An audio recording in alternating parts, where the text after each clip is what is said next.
Welcome friends, welcome to my channel. तो आज का टॉपिक रहेगा हमारा exploratory data analysis, famously known as EDA. इसमें क्या ईडीए की ज़रूरत पड़ती है, क्यों ईडीए की ज़रूरत पड़ती है, किस स्टेप में ईडीए आता है, क्या क्या चीज़ें, कितने स्टेप्स होते हैं इसमें, क्या क्या चीज़ें इसमें एप्लीकेबल होती हैं, क्या क्या नहीं एप्लीकेबल होती हैं, क्या स्कूल ऑफ थॉट्स हैं डेटा साइंस इंडस्ट्री में ईडीए को लेके, ये सारी चीज़ें हम डिस्कस करेंगे। ओके,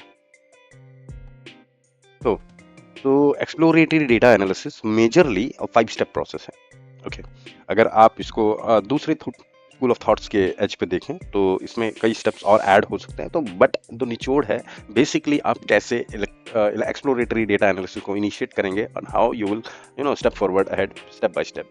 तो पहला स्टेप है variable identification. Okay, so different data will have different attributes और डिफरेंट कॉलम्स। ठीक है, उन कॉलम्स में डिफरेंट डेटा टाइप्स आएगा। What you need to do over there in this particular step will be a typecasting, right? तो basically जो Python में काम आप करेंगे या भी किसी भी प्रोग्रामिंग लैंग्वेज में आप करेंगे, तो सबसे पहले आप डेटा के वेरिएबल को आइडेंटिफाई करेंगे कि कौन सा वेरिएबल कौन सा डेटा टाइप को बिलोंग करता है। नाउ अगर हम सेकंड स्टेप की बात करें तो univariate analysis as the name suggest, एक किसी कॉलम को प्रॉपर एनालिसिस करना है। दो केसेस आएंगे। पहला केस ये हो सकता है, it may be a categorical column और अ कंटिन्यूअस कॉलम, राइट?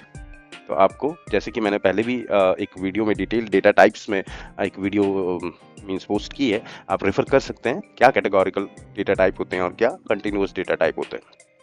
तो डिफरेंट डेटा टाइप्स में डिफरेंट आपका यूनिवेरिएट एनालिसिस रहेगा। For example continuous data type में आप मेजरली डिस्क्रिप्टिव स्टैटिस्टिक्स की तरफ जाएंगे, whether what exactly there is first moment business decision, second moment business decision, third moment business decision, fourth moment business decision, and you have something called distribution of the data. तो ये basic checks होंगे। आप ये देखेंगे क्या distribution है, क्या ये नॉर्मली डिस्ट्रीब्यूटेड है या नहीं है। अभी अब इस स्टेज में मीन्स एक्सप्लोरेटरी ईडीए स्टेज में अभी डेटा को ट्रांसफॉर्म या डेटा को कुछ भी अल्टरेशन करने की आपको जरूरत नहीं होती है। यहाँ पे what you are doing, you are just exploring the data in a very raw form. Okay, तो फॉर एग्जांपल वो नॉर्मली डिस्ट्रीब्यूटेड है तो वो normally distribute, okay. If it is not, then you have to leave it at this particular stage.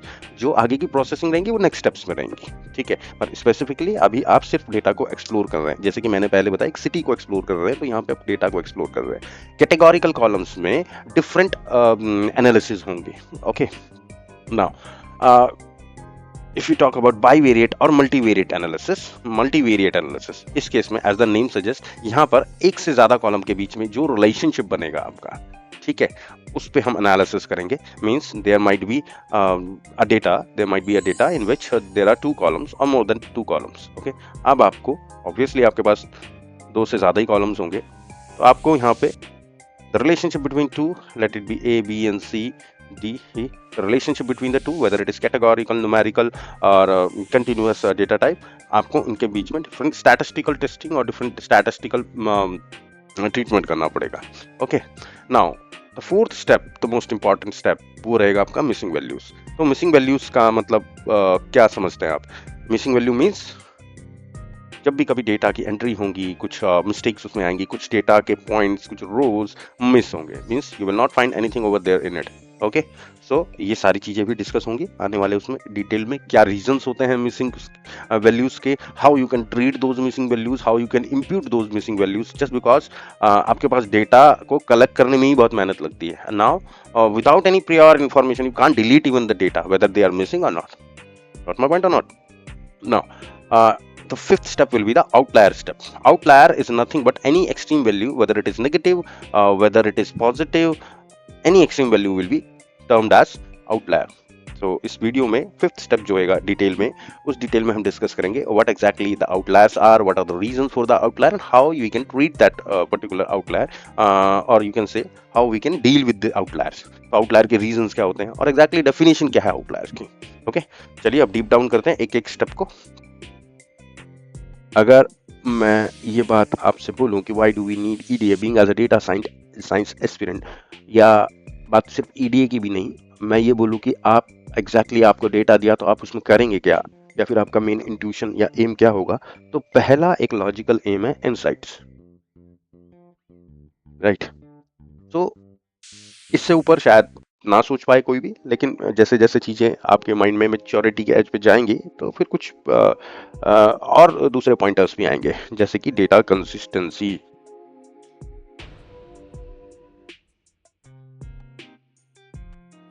Okay, now तीसरा है आपका feature engineering. मैंने आपको लास्ट वीडियो में भी बताया था कि फीचर इंजीनियरिंग इज नथिंग बस means just adding a more information to the data.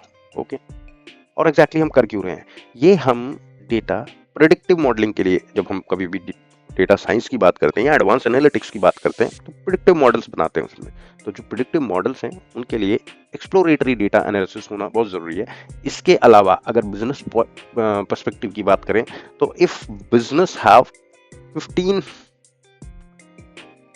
Problem statements,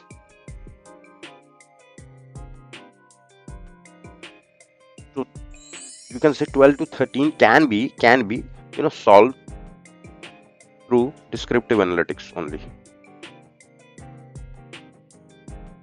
दो या तीन कुछ ऐसी प्रॉब्लम स्टेटमेंट्स रहेंगी या बिजनेस प्रॉब्लम्स रहेंगी जिनमें आपको प्रेडिक्टिव मॉडलिंग की तरफ जाना होगा या एडवांस एनालिटिक्स की तरफ जाना होगा। ओके, उसके लिए आप पूरा ईडीए प्रॉपर करेंगे। सो डिस्क्रिप्टिव एनालिटिक्स की जब मैं बात करता हूँ तो डिस्क्रिप्टिव एनालिटिक्स आपका पूरा ईडीए में कंप्लीट हो जाता है। तो ये मान के चलिए कि ईडीए इसलिए भी बहुत इंपॉर्टेंट है कि कुछ मेजर इंसाइट्स जो बिजनेस प्रॉब्लम रिलेटेड होते हैं वो सभी के सभी ईडीए स्टेप में ही सॉल्व हो जाते हैं। ओके, तो बेसिकली ईडीए क्या है? 5 स्टेप प्रोसेस है। 5 स्टेप मैंने आपको पहले भी बता दिया कि variable identification, univariate analysis, bivariate analysis, missing value treatment and outlier removal. इसके बाद जब हम विजुअलाइजेशन करते हैं तो इंसाइट्स हमें मिलते हैं, इससे हमारी डेटा कंसिस्टेंसी भी बरकरार रहती है। ठीक है, और फीचर इंजीनियरिंग भी हमारी इसमें, फीचर इंजीनियरिंग में भी हमको इसमें आइडियाज मिलते हैं। Ideas mean just because I told you earlier also that it is nothing but adding info to the data. Okay, तो अगर मैं इनसाइट्स की बात करूं तो इसमें जो फर्स्ट स्टेप है जो कि वेरिएबल आइडेंटिफिकेशन है, बिहेवियर ऑफ द वेरिएबल्स है, और फिर बाईवेरिएट एनालिसिस है जिसमें relationship between the two variables हम निकालते हैं, और जो इवन जो पहला स्टेप भी है जिसे हम वेरिएबल आइडेंटिफिकेशन बोलेंगे तो इसमें हमको इनसाइट्स ही मिलती हैं, बिल्कुल रॉ इनसाइट्स मिलती हैं। तो पहला पॉइंट इससे भी सेटिस्फाई होता है कि आपका 3 स्टेप तो कम से कम इनसाइट्स ही निकाल के आपको दे देते हैं। ठीक है, डेटा कंसिस्टेंसी में सबसे पहले देखा जाता है कि क्या पूरा डेटा प्रेजेंट है। तो हमारा चौथा स्टेप जो है मिसिंग वैल्यूज का है। हमारा पहला क्वेश्चन इसमें क्या है? डेटा कंसिस्टेंसी में क्या हमारे पास डेटा पूरा प्रेजेंट है या नहीं? ऑल डेटा प्रेजेंट और नॉट? डेटा कम है, ज्यादा है, तो डेटा कंसिस्टेंसी का भी एक जो पॉइंटर्स है हमका सेटिस्फाई होता है। Fourth condition of EDA, okay, that is missing value treatment. Means अगर मिसिंग वैल्यूज रहेंगी तो आपको पता लग जाएगा कि हाँ डेटा अभी कम है, means there are some values which are missing, right? We talk about rules of statistics in EDA, then univariate analysis में हम central tendencies की बात करते हैं, measure of central tendencies, okay? Distribution की बात करते हैं, स्प्रेड ऑफ द डेटा की बात करते हैं, means measure of dispersion. Central tendency में मीन, मोड, मीडियन, एक प्रॉपर डिस्क्रिप्टिव स्टैटिस्टिक्स आएगा इसमें।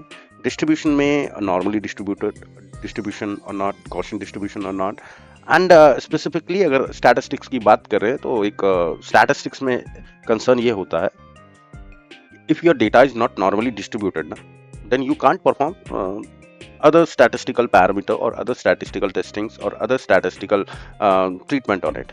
तो आपको पहले उस डिस्ट्रीब्यूशन को नॉर्मली डिस्ट्रीब्यूट करना पड़ेगा। Spread of the data means variance, okay, standard deviation.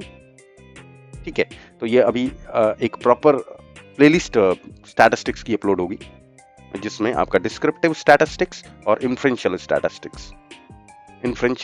Statistics दोनों का एक विवरण रहेगा। अगर आप स्टैटिस्टिक्स अलोन की बात करें तो स्टैटिस्टिक्स अपने आप में एक बहुत बड़ा टॉपिक है, बहुत बड़ा फील्ड है।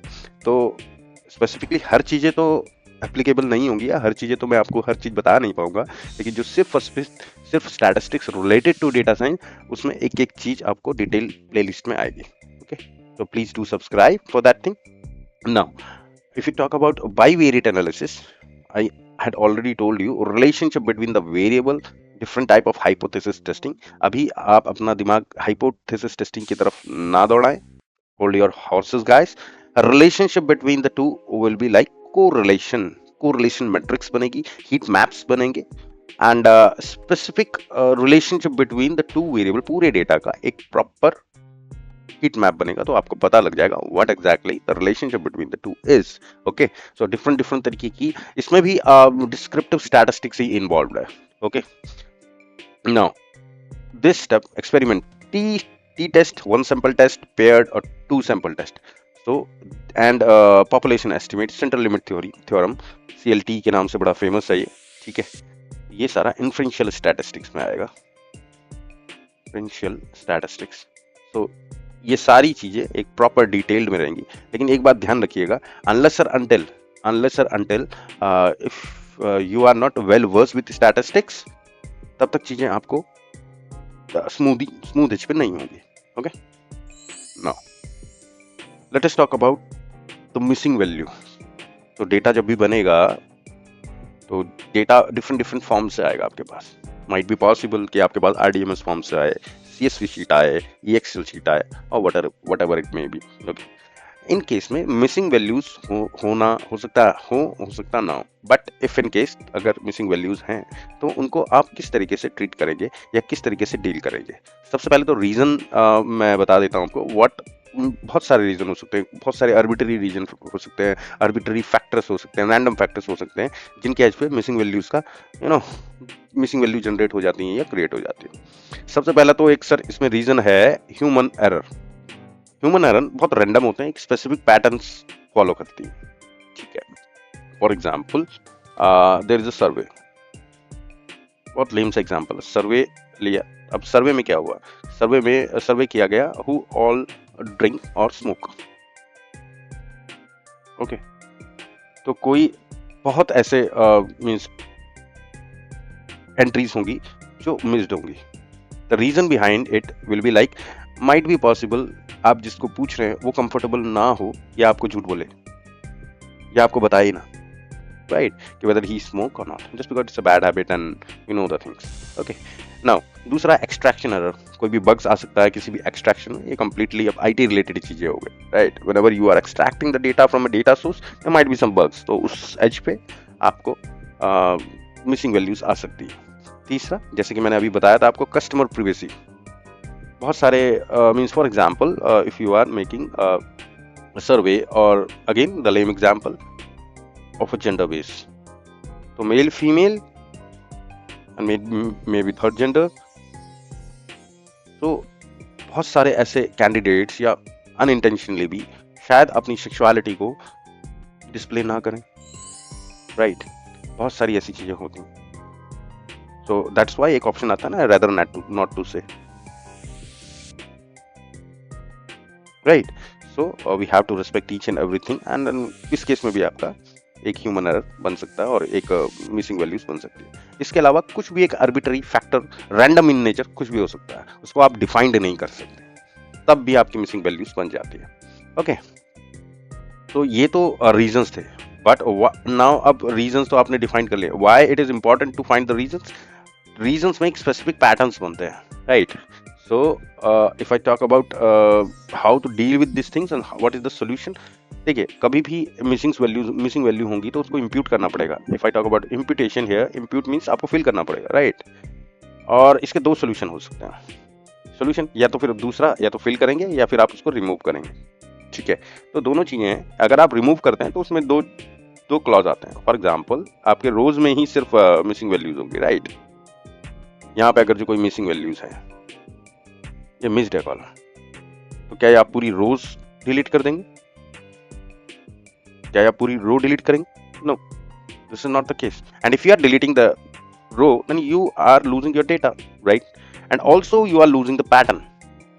मीन्स मैंने अभी बताया कि एक टीनेजर का सर्वे हुआ या फिर सर्वे हुआ जिसमें कि आपसे ये पूछा गया वेदर यू स्मोक और नॉट, राइट। मेजरली एक एरिया वाइज, डेमोग्राफिक वाइज या किसी भी दूसरे फैक्टर को आप ले लें तो उसमें एक पैटर्न आएगा। मींस उस एरिया में गए तो मेजरली हो सकता है कि कुछ जो पार्टिसिपेंट है, they are just not replying to that particular question, not yes, not no, right. तो इस केस में एक पर्टिकुलर पैटर्न बन के आएगा। तो आप कहीं ना कहीं अगर डिलीट करते हैं तो एक लॉस ऑफ डेटा भी होता है, लॉस ऑफ पैटर्न भी होता है, ठीक है। बेटर है आप उसको रिप्लेस करें, राइट। तो अगर रिप्लेसमेंट की बात आती है, how you can replace, on which extent you can replace things. तो रिप्लेसमेंट जो होगा आपका, होगा use of by using central tendency.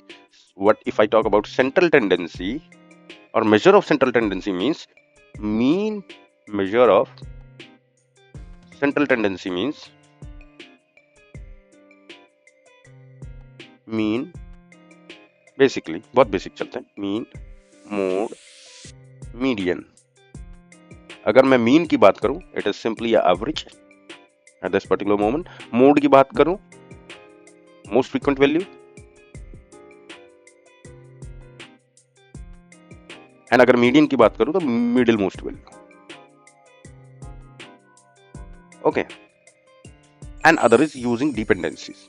Now अगर मैं सेंट्रल टेंडेंसी की बात करूं तो सेंट्रल टेंडेंसी में मीन मोड मीडियन, अब यहाँ पे कुछ फ्लॉज आते हैं, कुछ ट्रिक्स हैं। स्पेसिफिकली हर समय आप एवरेज नहीं फिल कर सकते, हर समय आप मोड नहीं फिल कर सकते, और हर समय आप मीडियन भी फिक्स नहीं कर सकते। तो डिपेंड करता है आपका डेटा कैसा है, ठीक है। ये कंप्लीटली यूजर डिफाइंड और यूज केस डिफाइंड, और you can say use case defined ही रहेगा, डेटा टू डेटा डिपेंड करेगा, ओके। अब एक डिपेंडेंसीज की बात करते हैं। व्हाट एग्जैक्टली डिपेंडेंसी कह सकते हैं। फॉर एग्जांपल आपको कोई मिसिंग वैल्यूज है किसी ट्रांजेक्शन में, राइट। तो उसकी नेट वर्थ आपको निकालनी है। You have a missing value net worth. तो net worth can be calculated through his transactions, right. तो नेट वर्थ जो है वो ट्रांजैक्शन पे डिपेंड करती है। तो यहां से भी आप एक नेट वर्थ को उसकी प्रेडिक्ट कर सकते हैं on the transactional behaviour, right. एक इम्पॉर्टेंट पॉइंट इसमें है जो सबसे मोस्ट इम्पॉर्टेंट कहेंगे, और अगर जब मैं बात करता हूँ इसकी सीरीज की या फिर कैरीड अवे और मूवमेंट की, तो आपको डू नॉट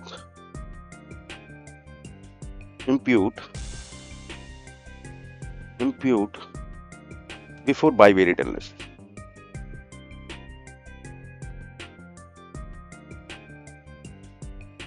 राइट।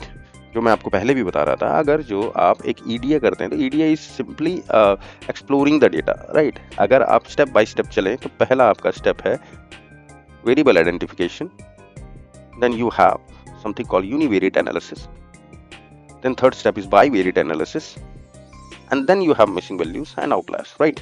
अगर आप मिसिंग वैल्यूज यहाँ पे इंप्यूट कर देंगे तो ये वाले स्टेप में कंप्लीटली जो एनालिसिस है वो चेंज हो जाएगा।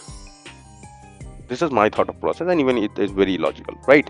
So if अगर मिसिंग वैल्यूज हम स्टेप बिफोर बाइवेरिएट एनालिसिस कर देंगे तो आपका एनालिसिस ही चेंज हो जाएगा। Means you are not exploring things, you are manipulating and then making an insight ahead, right. Okay, now अब जो लास्ट है हमारा, that is outliers. What exactly the outliers means. Outliers मैं जैसे भी आपको बता रहा था, any extreme value, any extreme large और स्मॉल, कोई छोटी या बड़ी वैल्यू हो सकती है, relative to other observations, right.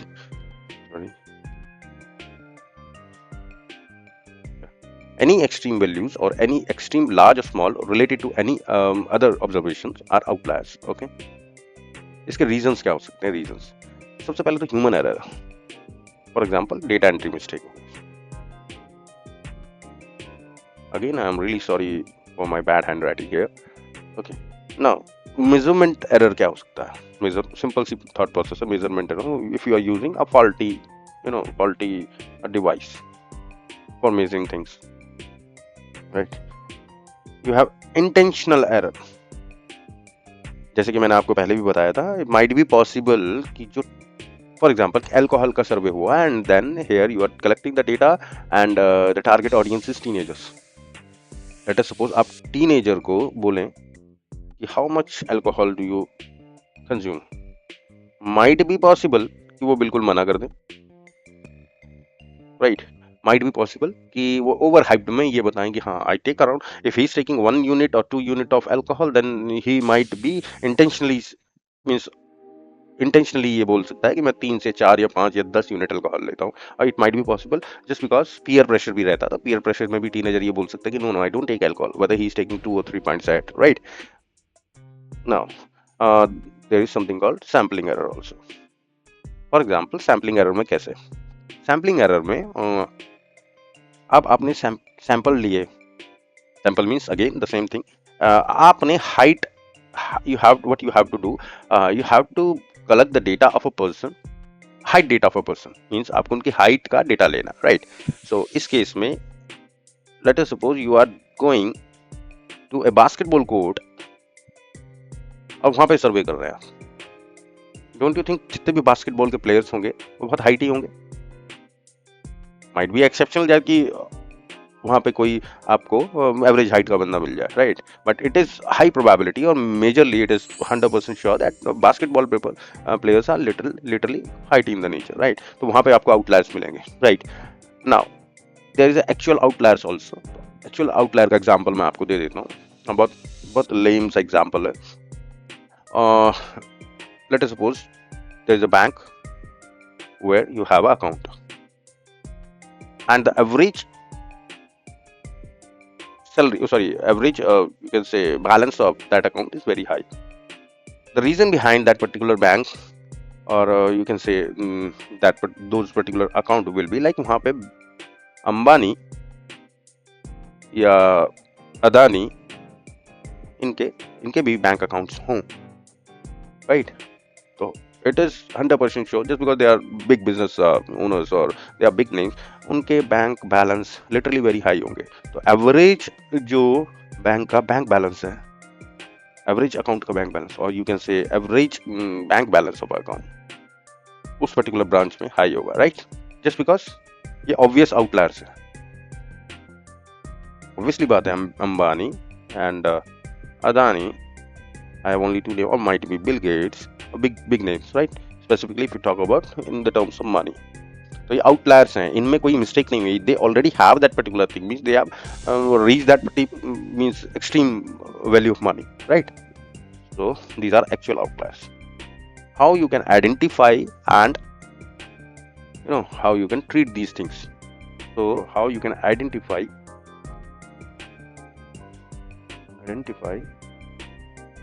Outlier, आपको पता कैसे चलेगा कि आउटलायर्स कैसे हैं? तो सबसे पहले तो इसमें एक स्टैटिस्टिकल चीज है, स्टैटिस्टिकल मेथड मींस दोनों ही मेथड एक्चुअली स्टैटिस्टिकल है। सो इस केस में पहला तो आप एम्पिरिकल रूल लेंगे, एम्पिरिकल रूल्स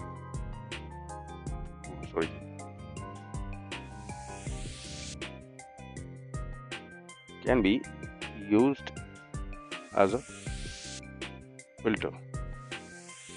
इस केस में कैसे होता है, अब मैं आपको इसमें बहुत डिटेल में एक वीडियो बनाऊंगा जिसमें कि ये नॉर्मल डिस्ट्रीब्यूशन का हुआ है। Okay, there is something called mu here is average and then you have 1 sigma,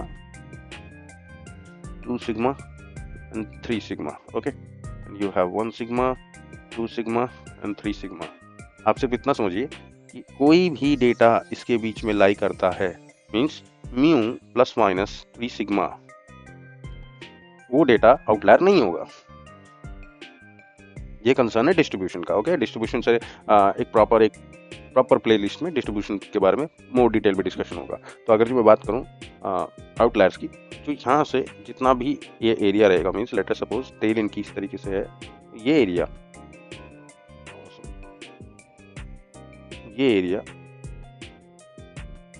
जो लाई कर रहा है मींस यहाँ पे आपके आउटलायर्स हैं। एक तो ये फिल्टर आउट हो सकते हैं, यहाँ से ऐसे पता कर सकते हैं आप, ठीक है? तो यहाँ पे ये मैं कह सकता हूँ any data point actually any data point lies above the boundary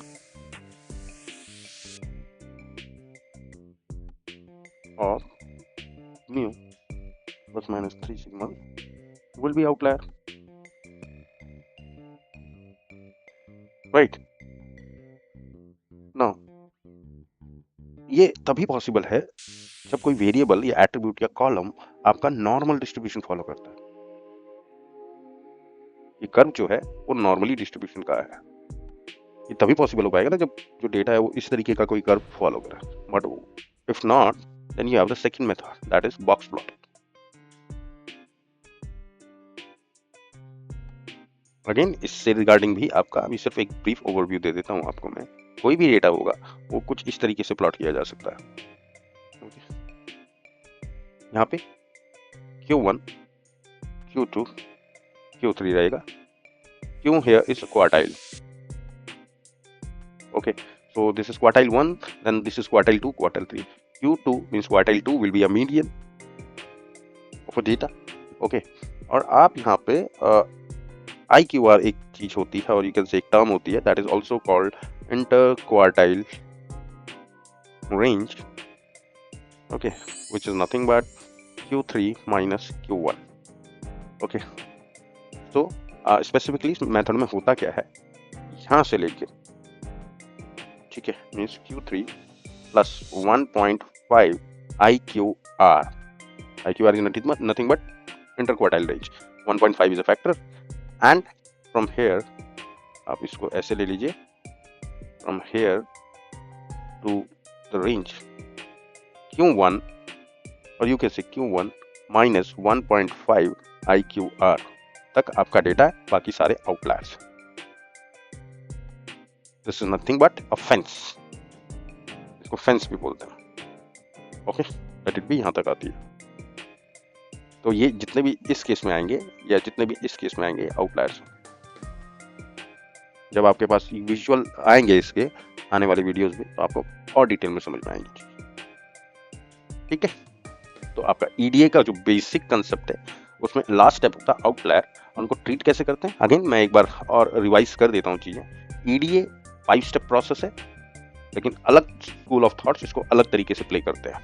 basically सबसे पहले वेरिएबल आइडेंटिफिकेशन होगा। वेरिएबल आइडेंटिफिकेशन में सिर्फ और सिर्फ आप वेरिएबल को आइडेंटिफाई करेंगे। अगर वेरिएबल अलग आता है तो you have to do type casting over there, means आपको चेंज करना है।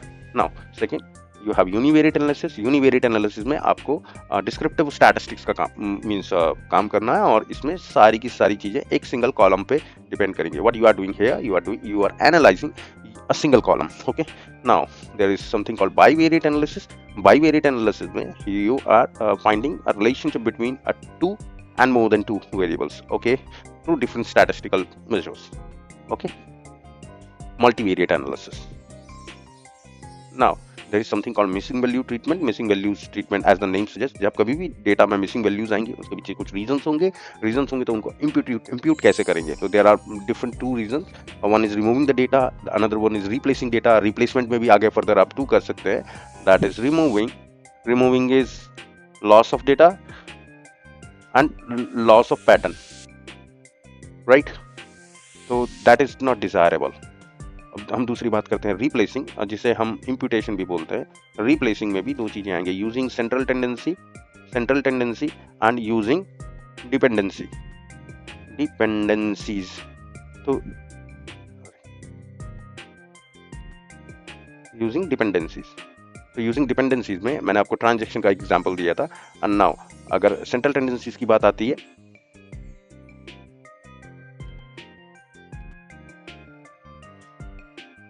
यूजिंग सेंट्रल टेंडेंसीज में मैंने आपको बताया था कि क्या mean mode median first moment business decision measure of central tendencies, ये सारी चीजें बताई हैं। तो आप mean mode median depend on the data to data, वो आप करेंगे जैसा आपके पास डेटा आएगा, जैसा उसका नेचर होगा उस तरीके से आप इंप्यूट करेंगे। नाउ यूजिंग डिपेंडेंसीज का एग्जांपल दिया था कि अबाउट एक ट्रांजेक्शनल बिहेवियर से भी आप चीजें कर सकते हैं। ठीक है, नाउ आउटलायर्स, तो आउटलायर्स के बारे में मैंने आपको बताया नहीं, extreme value whether it is negative large small, negative positive और large and small, that come under outliers. And उसको ट्रीट 2 तरीके से किया जा सकता है अभी as this particular stage, that is through empirical rule. लेकिन एम्पेरिकल रूल का कंस्ट्रेंट ये है कि वो सिर्फ और सिर्फ नॉर्मल डिस्ट्रीब्यूशन कर्व में ही काम करेगा। And second one is through box plot. Okay, thank you all.